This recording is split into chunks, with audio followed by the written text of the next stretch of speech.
night and welcome to the Galen Hour. It's always a pleasure to be here with you on Wednesday nights to talk about different topics. And this season of the Galen Hour, we're focusing on protecting our wildlife.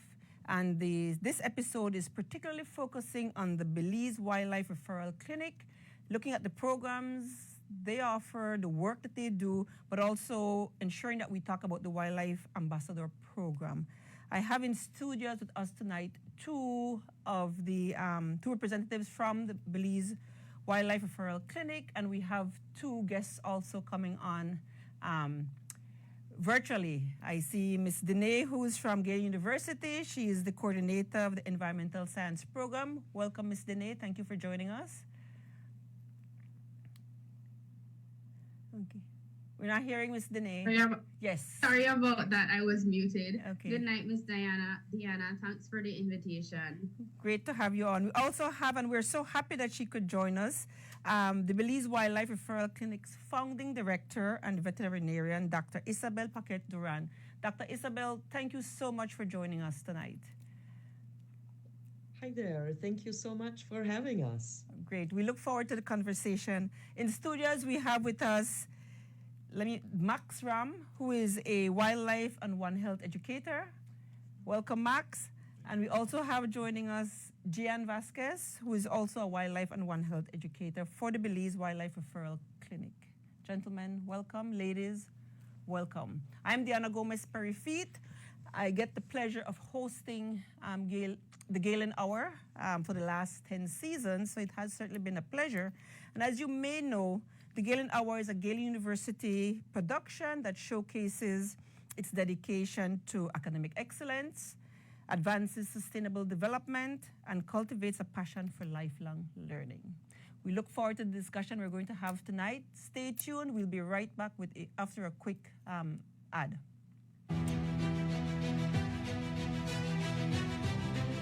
To every man, every young leader, come back to the classroom. No excuses, no limits. It takes the same discipline, the same winning mindset. It's time to get back in, back to the classroom, back to your purpose, back to finishing what you started. Continue to choose the best for yourself. Come soar with the Galen Eagles.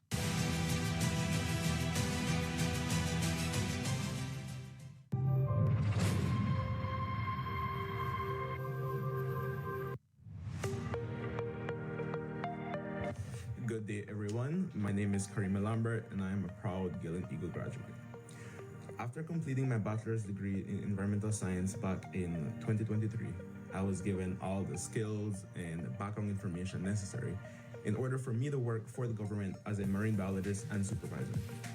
My team and I manage the Glover's Reef Marine Reserve, which is one of 3 atolls within the country and 4 atolls on this side of the world. I'm specifically tasked with reporting on scientific data, both observed and gathered, using some of the very same methods and skills learned while getting my degree.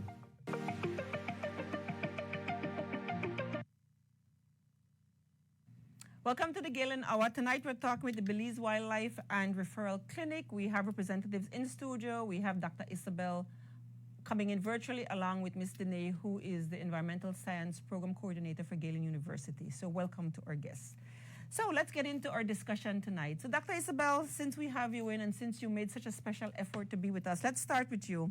And if you could start by telling us a little bit about the creation of the whole Belize Wildlife and Referral Clinic, how it got started, and the key and critical role it plays in conservation efforts in Belize. Hey, thank you so much. And yes, it's a little bit of a long story, but the short story is that I didn't come here to start a clinic, but I came here to work as a veterinarian to support wildlife medicine and conservation. Yet there was a need for a facility to care for these injured animals that I encountered and assisted for many different partner organizations for some years prior to the clinic.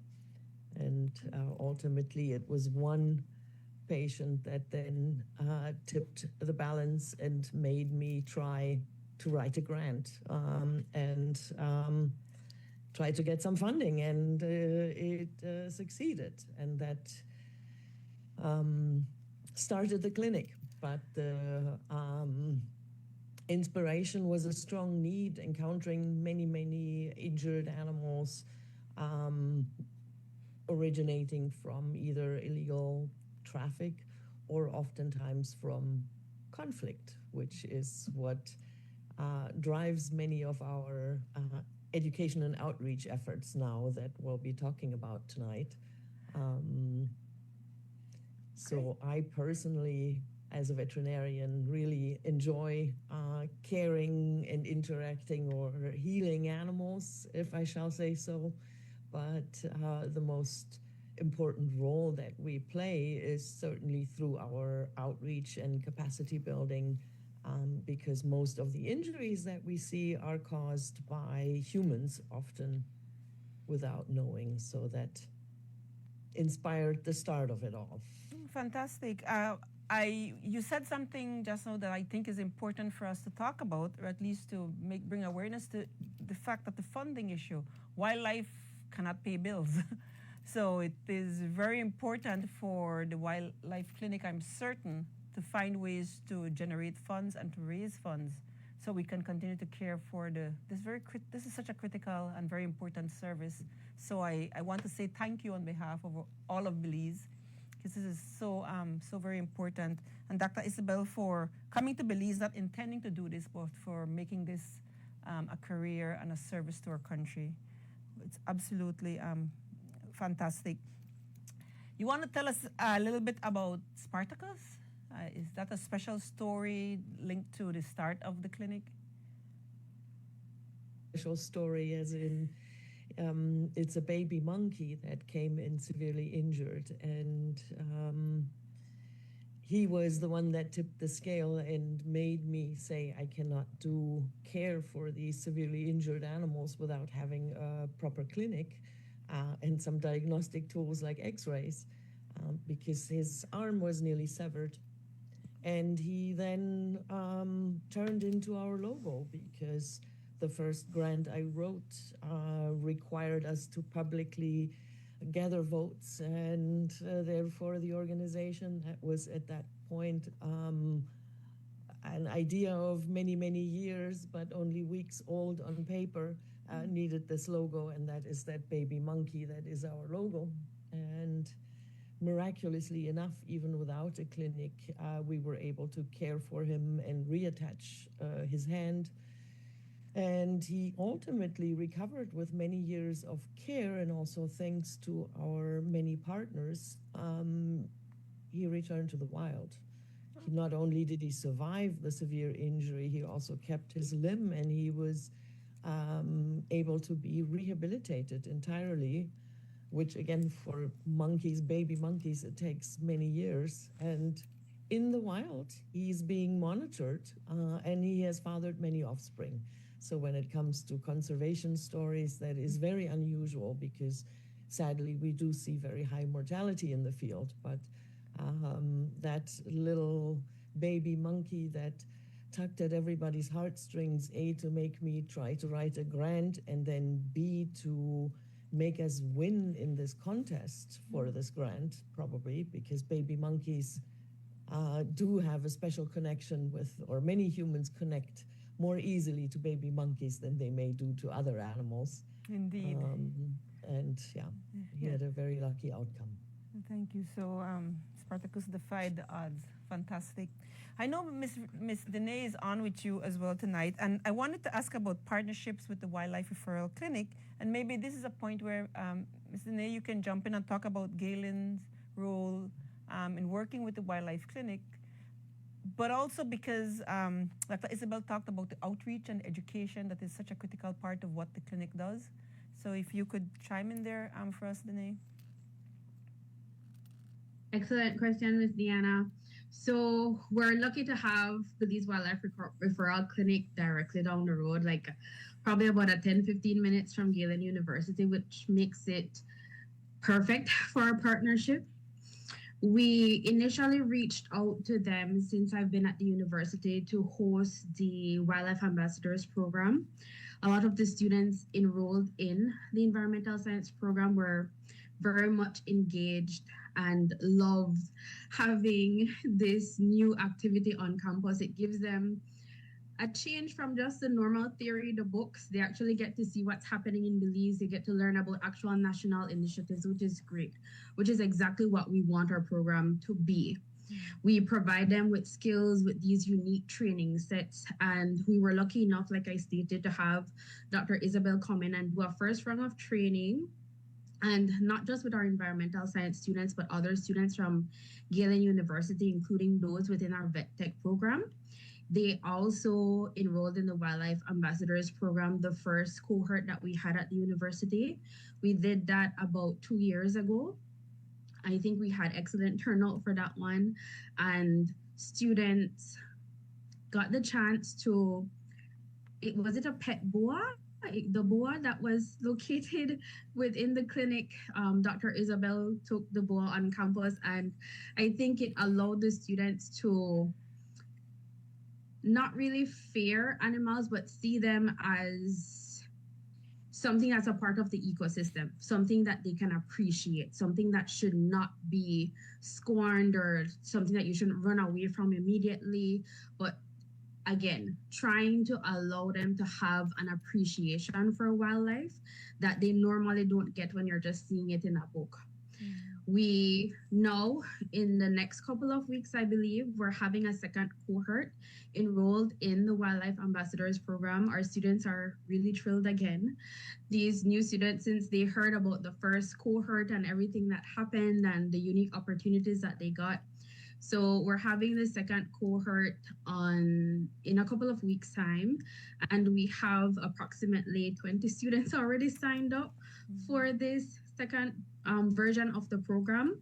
And I am pretty sure that Dr. Isabel will come in again and allow our students at Galen University, to develop that fond appreciation of wildlife, not just seeing them in books, not just seeing them on TV, but actually seeing what we have in country, developing that appreciation for wildlife and biodiversity.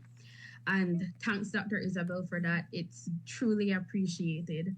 Additionally to that, we also have a few students that have interned at the Belize Wildlife Referral Clinic, and we've got nothing but praises from them upon completing those programs, that internship.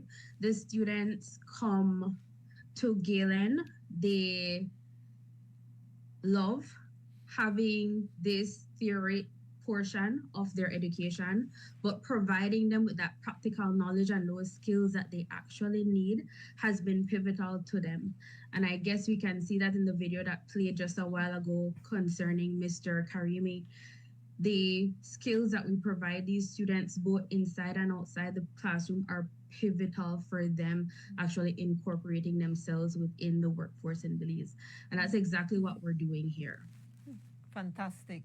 So the value of the Belize Wildlife and Referral Clinic is tremendous. Let me engage Jan and Max in studios. Can you first of all tell us what your roles, your Wildlife One Health educators? Want to tell us a little bit about what that means? All right, so maybe I could share a little bit of what the Wildlife Ambassador Program is. So the Wildlife Ambassador Program is an outreach and educational program, and what Madame was sharing with us here. So we work directly under the Wildlife Ambassador Program. So we go out and do trainings along with Dr. Isabel, just in different topics regarding wildlife, wildlife identification, human-wildlife conflict.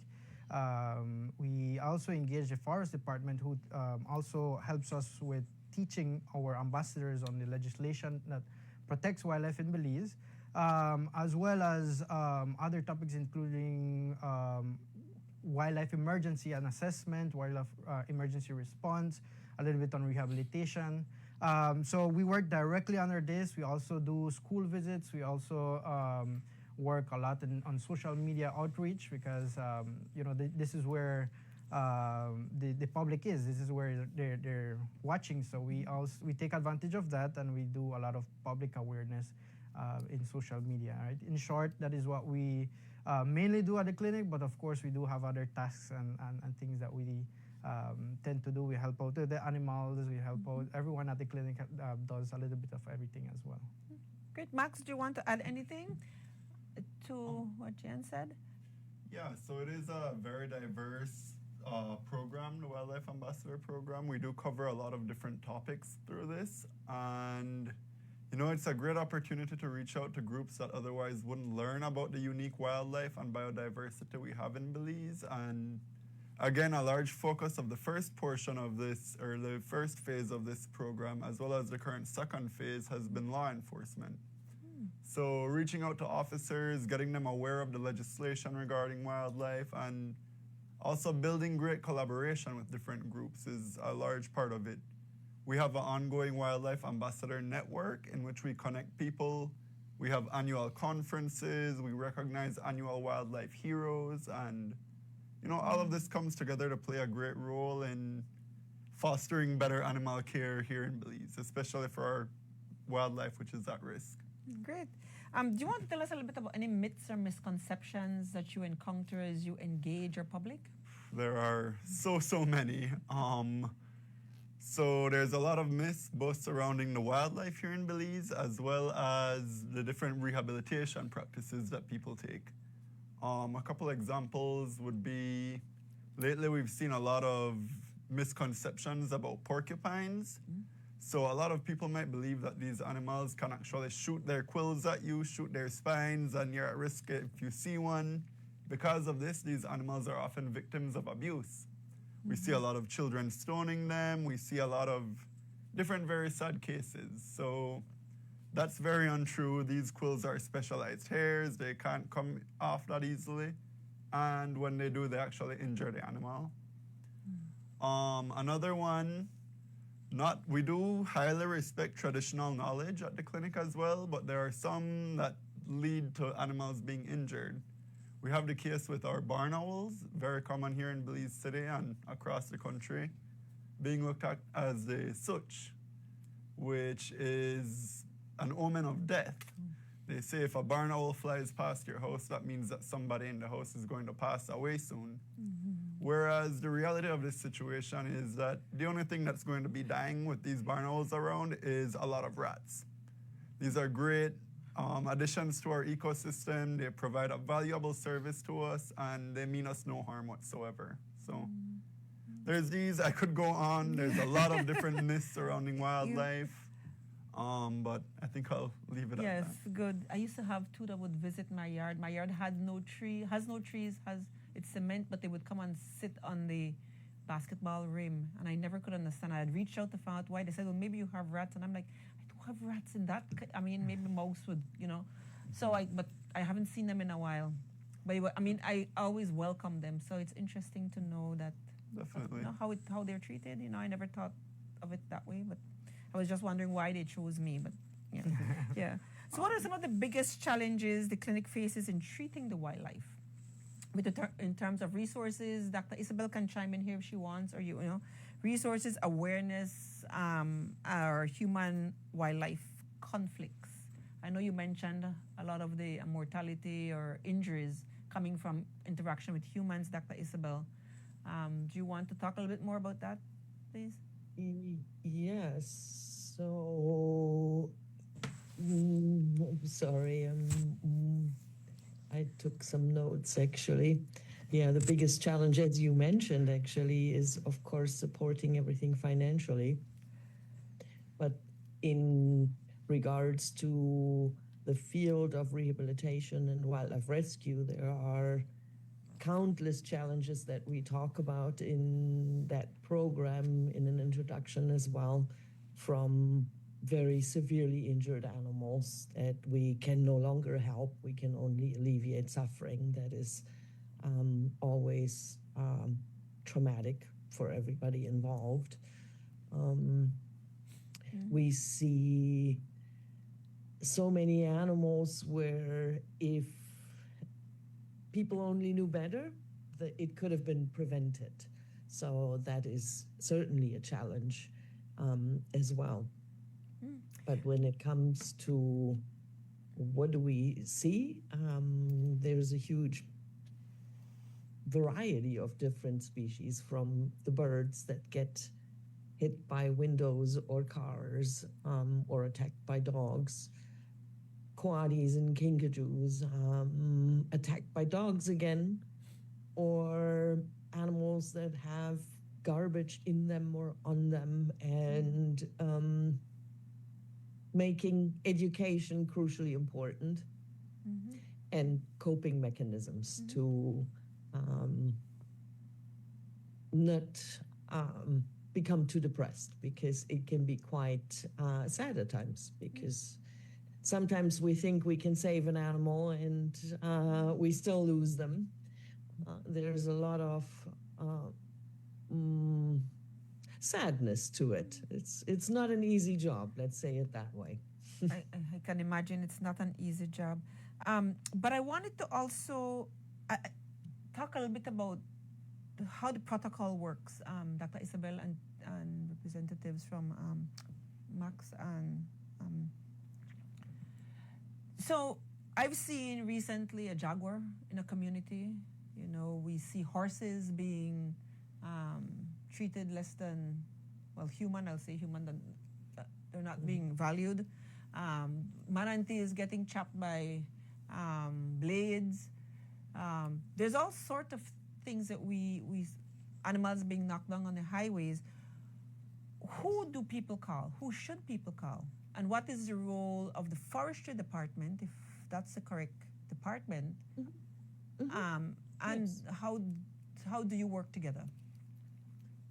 That's a great question, and again, a little bit of a complicated answer, because it really depends on what it is. So we all work under the Forest Department, that is the legal authority. And when it comes to jaguars, the Forest Department has their group and responds to it. When it comes to vehicle collisions, many of their partners will assist in different forms and ways. Depends on the species, depends on the location, and depends on what it is. We have a 24/7 hotline that was established with our inception in 2012, because I had learned from work abroad for a while how many cases are solved by the phone and how many cases we can prevent from going bad by giving people that opportunity to be called 24/7, to give them advice then on what could it be and what could be done to solve the issue at hand. Yeah. Good, great. Yes, so at least we know we're working hand in hand, and that's important.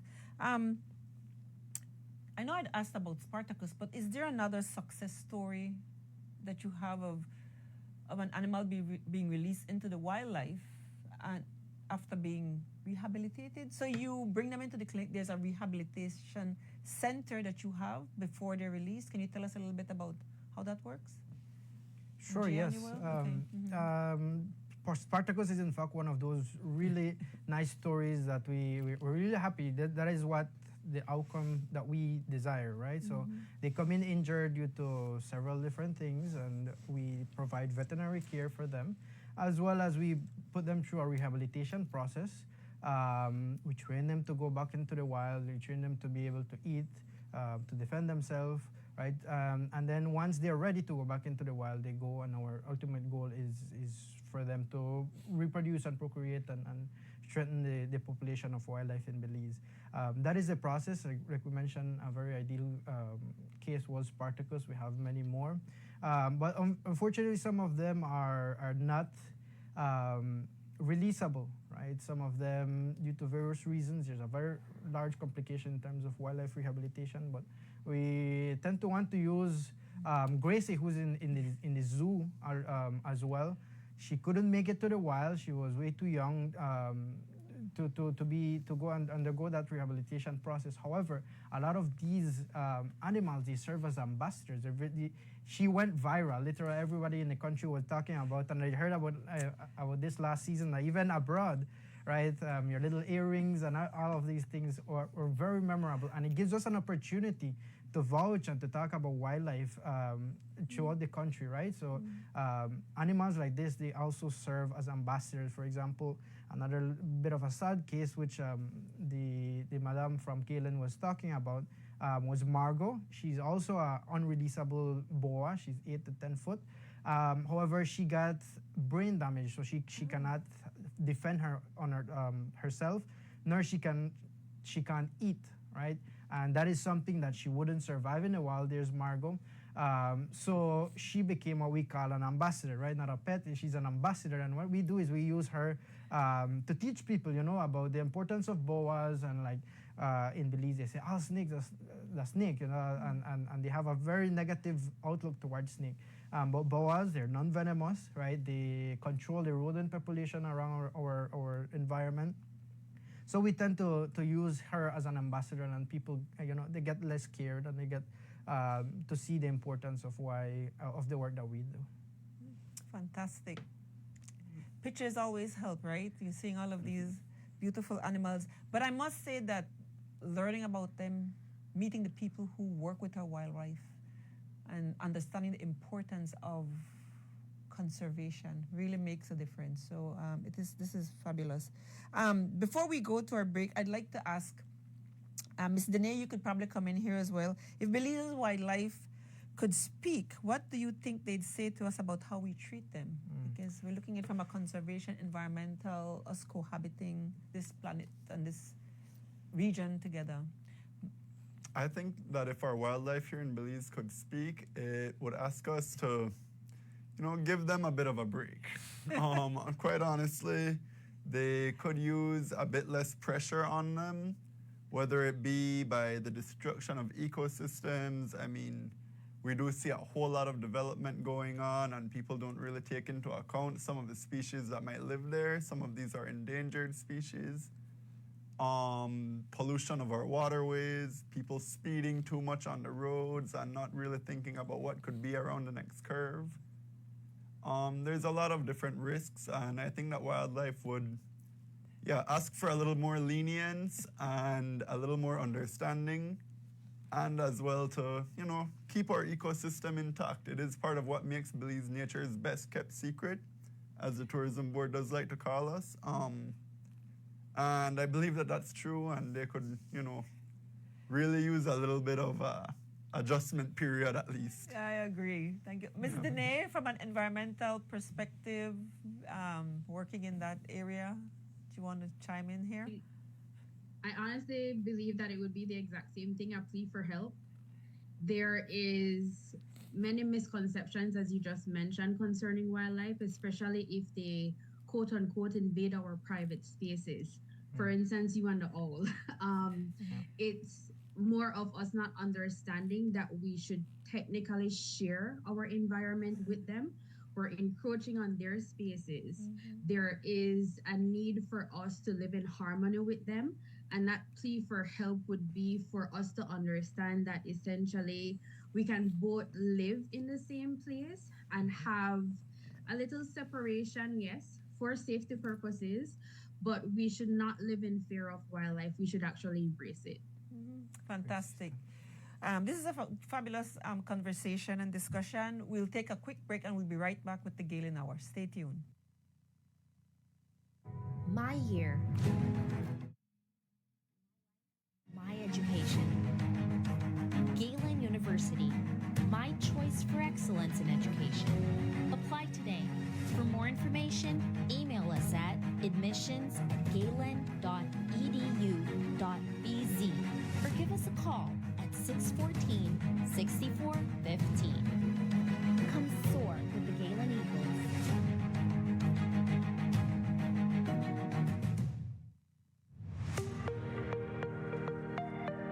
Hello Eagles, my name is Raul Castillo.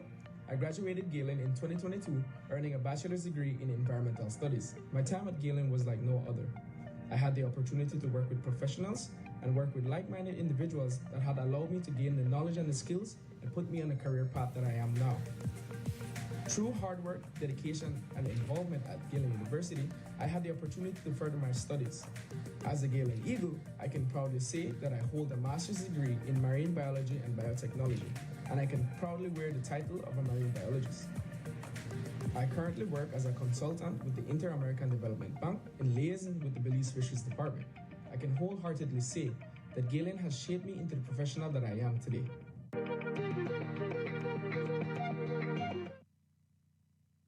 Welcome back to the Galen Hour. We're talking with the Belize Wildlife and Referral Clinic, and we also have joining us our Environmental Science Program Coordinator. And we're having a wonderful discussion about our wildlife and conservation of our wildlife. I want to start back this second segment of the Galen Hour tonight, talking about what role do mangroves, forests, and rivers play in survival of animal, of the wildlife. Jan, you want to go? Yeah, sure. Of course, this is, as we were mentioning before, habitat loss is an issue, right? And this is where the animals live. So if we cut down their forests, if we pollute their waterways, we cut down their mangroves, where will the animal live? So I want to introduce the concept of One Health here. You know, One Health is that interaction between human health, animal health, and very importantly, the environmental health, right? So if the environment is not sustainable enough for the animals, you know, it will directly affect them. It will provide many pressures against the wildlife ability. So protecting their forests, protecting their homes is something important for wildlife. Great. Ms. Dene, from an environmental perspective, you want to chime in there and maybe add in a little bit about how climate change affects the kind of cases we're seeing when it comes to wildlife conservation? So climate change has an implication on the operating of an entire ecosystem. And essentially, it can change the location of species. My apologies. It can also change diseases and pests that they're exposed to. It can change the range in which species can normally find themselves. With a changing climate, it creates a lot of uncertainty when it comes to protecting biodiversity. And at the university, we stress that within our programs, and more so from an ecosystem management perspective. So within the environmental science program, we speak about that holistic approach to environmental management, including aspects of climate change that allow us to understand potential changes to biodiversity in terms of location, biodiversity loss, which is a major threat. We also look at how differing interventions might be needed to protect biodiversity.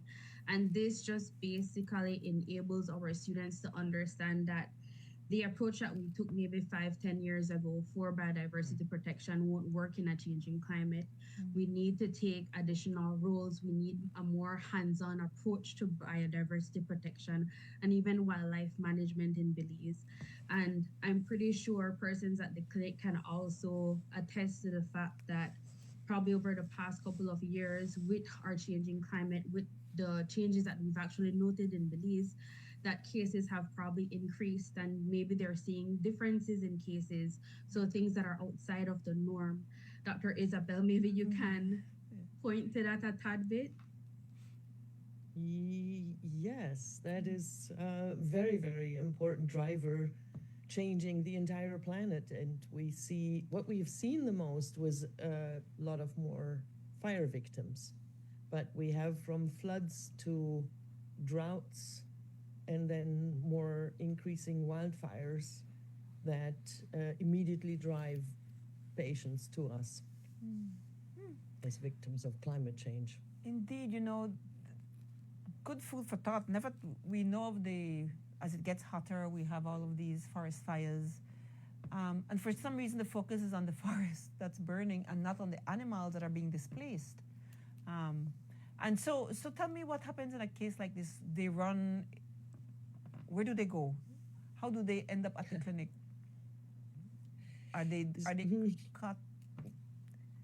Some get very lucky and they get found by persons who are not themselves in danger, because when we have very bad fires, of course, humans evacuate, and animals that are at that time nesting, which is it's baby season right now, which always coincides with burning season. So there are certain animals that just cannot move, and they burn. Oh, wow. Some are able to get away with light burns or more severe burns, and a small portion of those gets found by compassionate humans who know and call, and we have been able to recover some of these and return them to the wild. We've also seen some very severe cases that almost burned to death. Oh, dear. And or Yes. dead. Yeah, you mentioned earlier the emotional aspect to the work that you do. I'm sure it has to be very hard at times, and you do have your coping mechanisms in place to handle these emotional.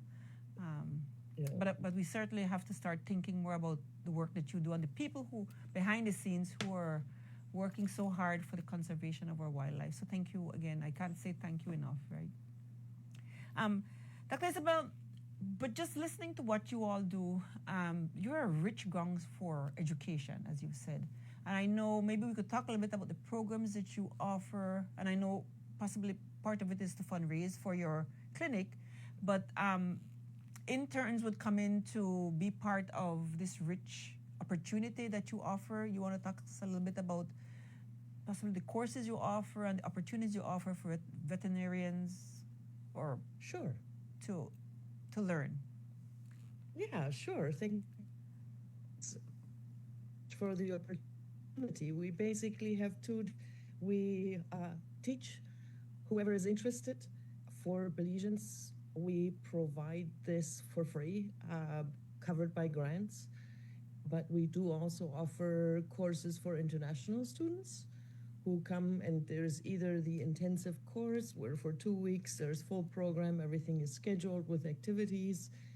And then we also have a lot of students from all around the world join us for internships, where they just join the team in the daily works from starting, and that's the same internship that the Galen students do with us, where they join the team from morning care and treatment throughout the day, depending on what comes in and or needs to be done, to evening treatments. And sometimes it gets very exciting, and sometimes it gets pretty dirty.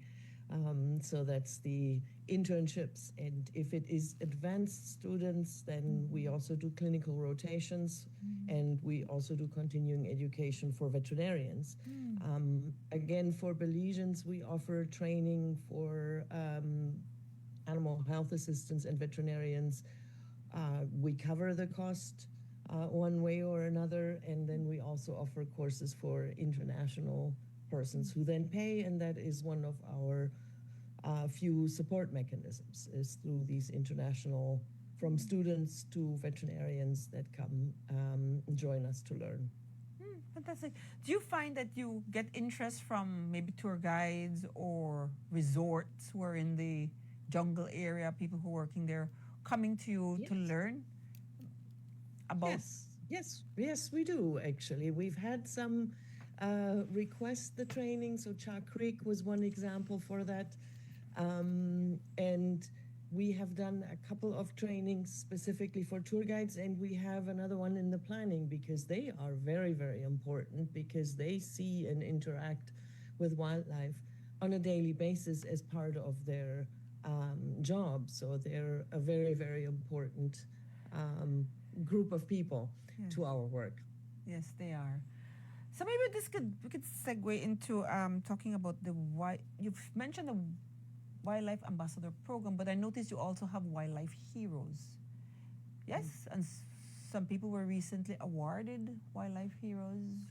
I think a law enforcement officer might have been one of them. Yes, Dennis? so we do have just last year actually, we started the first Wildlife Hero Awards. in which we tried to recognize individuals from, kind of different walks of life that go the extra mile for wildlife to protect both our animals and their communities as well by doing so. So we had named 5 wildlife heroes last year. Amongst them were Mr. Sergeant Holly Vasquez, who is a police officer who is also currently studying law. And he is moving forward in great ways to, try to change some of the legislation that we have regarding these animals here in Belize. We had Miss Victoria Chi from the Forest Department, who is the head of their wildlife program. We had a ranger from the Belize Maya Forest Trust, who is, he's been an integral part of bringing in some cases to the clinic to us. We also had Miss Stephanie Dawson, who is a teacher teaching primary school students. Shortly after being awarded as a wildlife hero, she actually published a book about wildlife as well, a children's book. And then we had Miss Reina Cho, she's a community member. She's worked with various NGO organizations here in Belize, and she's really also gone above and beyond. So we try to recognize people from all walks of life and celebrate them and what they do to protect our wildlife here in Belize. Fantastic. And we will be doing so again this year on October 3rd. Okay, so a new set of heroes might be named. Very good. Yeah. So a couple of things I want, based on what you said. You talked about, and I can't remember the name of the policeman that you named, but he's studying law and looking at legislation change. What types of changes are you anticipating or hoping? I think this is really exciting, and it highlights the importance of pointing out these type of people, because it was actually the teacher, Ms. Stephanie Dawson, who initiated a petition. It was at first to change, to amend the Cruelty to Animals Act. Right, we do have a Cruelty to Animals Act, which it protects animals from cruelty, any harm, any damage, any neglect. However, the fees and not the fees, the fines that you can get is very low, and we see for the past few years, we've seen the cases with the horses and different other cases, and then we were very impressed that this was initiated by her, and then it was also picked up by Sergeant Holly Vasquez, who's studying law, and we are currently in the process. It's gonna, of course, be a very long process, but it just amazes us, that these type of people are there and they care and they want to make a difference. And what more of a difference to do than to try to amend the legislation. Hopefully, we get more gravity on that and we are able to see this into fruition. It's absolutely needed. I mean, I needed to understand which laws, and the fact that you named the cruelty to animals one, and we see it almost every day now in our homes, right, in our town, on the news, what's happening with the horses in particular, the jaguar that was, and I know people felt threatened by that particular jaguar. I think it was in the River Valley or where it was, but the fact that it was harmed in the process. So what can a regular Jane or Joe, what can families do within communities to help and reduce harm to wildlife, help and support the Wildlife Referral Clinic? All right. So through the Wildlife Ambassador Program, we do teach a bit about what would attract wildlife to your home, what does cause these conflicts. A lot of the time it's availability to easy food sources, or what we call available access. Empty spaces that these animals might use as housing, as nesting. I know here in Belize City, we see a lot of barn owls going into people's attics. And they mean no harm by that, but it is a nice, warm, cozy space that they can go and raise their young, which does definitely pose an issue. Health-wise as well, I mean, you don't want these animals living right above your head necessarily. So, just simple actions like cleaning up garbage around you, not leaving out pet food at night per se, keeping your pets and livestock restrained, especially in the case of some of our predators, like you mentioned the jaguar in the River Valley. Also, just cutting off available access to these spaces plays a very big role in, mitigating that. And then also having access to know the resources around you. For example, we have our 24/7 hotline. You can always call us, and as Dr. Isabel mentioned earlier, a lot of these cases can be prevented just over the phone. So having access to that knowledge and being able to reach out to people who might know a bit more and know the resources at your disposal these are really key actions that you can take to help wildlife, help public health, and everything in between just about. Indeed. Dr. Isabel, Ms. Dene, you want to add anything to what Max has shared? No? You want to go first? No, I go first. Okay, Dr. Isabel, yes. Yes, so no, that was a very good answer already by Max. And I can only try and simplify it a little more, and is learn more. Learn what lives around you and what causes problems. And the easiest way to do that is call us. And I want to emphasize once more how we have to just take that One Health approach and link it all.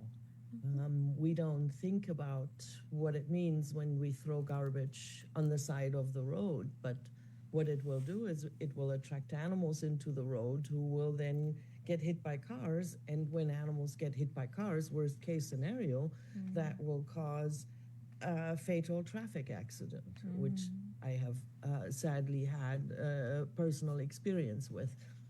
But we don't really make these connections until they're explained. So learning more, and when unaware or scared or not sure what to do, give us a call.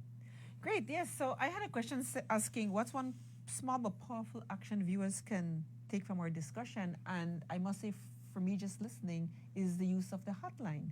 Yes. And Dr. Isabel also said, call us if you don't, you need help and not what to do. Can you all rattle off the hotline number? Yes, we Can do. you share So it for... that's 615-5159. So that's 615-5159. So this is a 24/7 hotline. There's someone available to help you with any sort of questions regarding wildlife, any wildlife conflict you may have. You can feel free to call us, and we will connect you with the help that you need. Fantastic. All right, so we have like 10 minutes to go. So I want to get into last words and just a little bit more of rounding off our discussion. Dr. Isabel, how do you measure success? Not just in terms of the animals treated, but in terms of the impact on our ecosystem and our communities.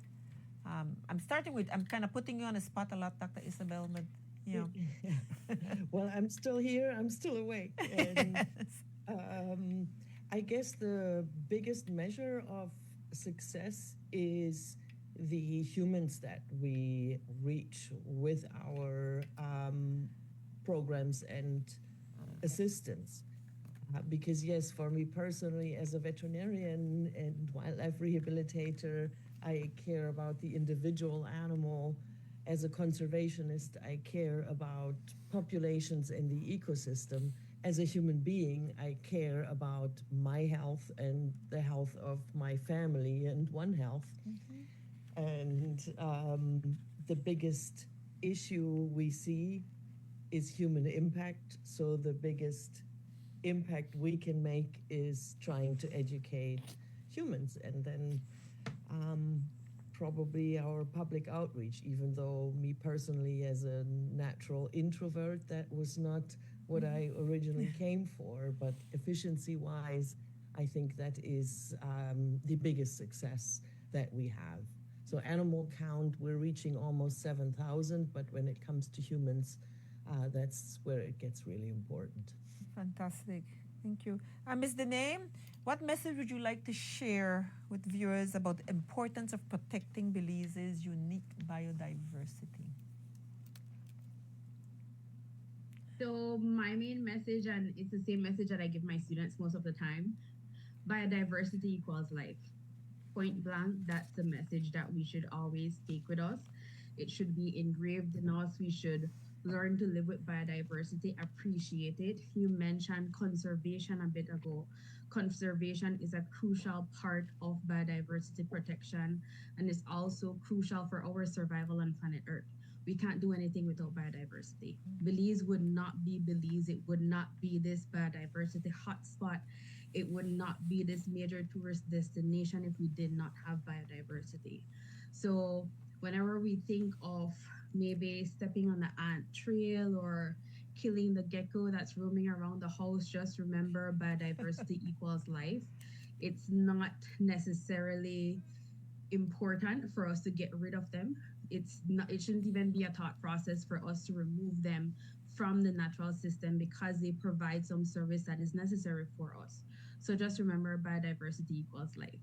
Yeah. Yeah, I never thought about, because I master, when I see ants, I kill them. But thank you, Ms. Dene. Now I'll think twice. Gentlemen, if you could expand the clinic's work, what would be your first priority? That's a very good question. I think we might sound a little bit repetitive with this, but education is super important for tomorrow. In order for behavioral change to occur, we need education and awareness and outreach. And I think I will make this two parts, but a big goal that we want to achieve is to be able to implement all of these wildlife protection and conservation into, for example, the school curriculums.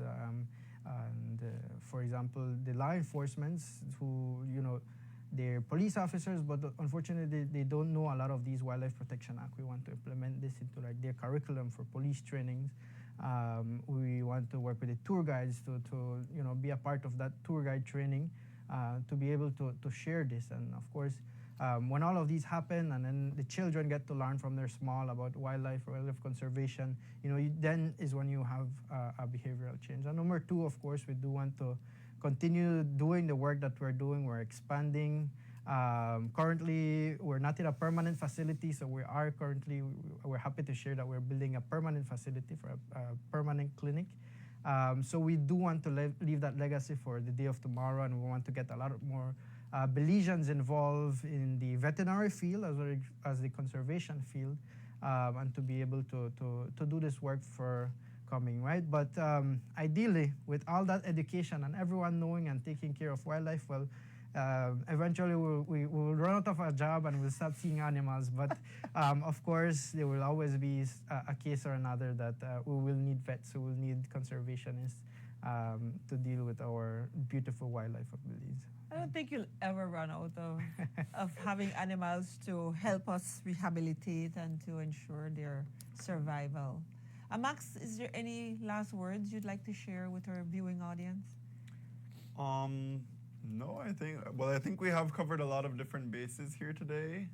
Again, I would just like to reiterate to everybody, if you're in doubt, if you need help, if you see wildlife in trouble or wildlife is giving you any kind of trouble, don't hesitate to call our hotline. Again, that's 615-5159. And let's all just try to be a little bit kinder to wildlife. And, if you see something in trouble, kind of ask yourself, what could you do to help? Indeed. Okay. Thank you. Dr. Isabel, you get the last words. What would you like to leave with our viewing audience? How can we contribute to the work that you do? Well, undiplomatically said, you could donate $1 million. That would be most wonderful. We continue to fundraise, and we use from used towels, bed sheets, and the likes to $1 million. But no, I just wanted, as my last words, thank you for choosing to invite us and this opportunity to share about what we do and why we do what we do. Thank you so much for agreeing to appear on the Galen Hour and for such fantastic work that you do. Please continue to do the work, and I'm hoping everybody who's listening, who will view this after tonight, realize the importance of what you do. Ms. Dene, we still have a couple minutes. From the Galen University perspective, Your last words, Danae. My last words reiterates everything that has been said, to be quite honest, Miss Diana. The need for education, the need for understanding, the need for appreciating what's out there, for placing some value on it. Even if you said it's just not to kill it, that's a value that we're placing on biodiversity. And at the university, we do that not just in our environmental science program, but also within a general core course that we offer, which is Introduction to Sustainable Development. We speak about the environmental perspective, the environmental pillar, how important it is for wildlife to be protected and its importance to many of the other faculties that we have, education, businesses. We look at all of that. So I would want to say that we need to definitely improve education to try to change the mindsets of persons across Belize. I would want us to operate on the do no harm principle. So instead of killing a species, just take a step back. More than likely, half of the time, if you just remove yourself from the equation, you're safe enough. I mean, I've had snake encounters before, and I've just simply taken a step back as opposed to try to take a snake head on, for instance. So I think us understanding that there is a way for us to live in harmony, changing our mindsets about these species is very important. And having these conversations like we're doing today for persons to understand that we don't need to kill everything that we come across. Important messages and last words. Dr. Isabel, Miss Denise Swayze, Max, Gian, thank you all so much for joining us here tonight. I want to remind our viewing public that the hotline number is 615-5159. So if you encounter any wildlife situations and cases, please use the hotline number. Know that you can donate, and know that we do have people doing important work in our communities. You can reach out to get more educated and to help us to preserve and protect. To all of you watching the Galen Hour tonight, thank you so much for joining us tonight. This season, we're talking about protecting our wildlife. We'll be here next week, same place, same time, for another episode of the Galen Hour. Have a wonderful night and see you next week. Thank you.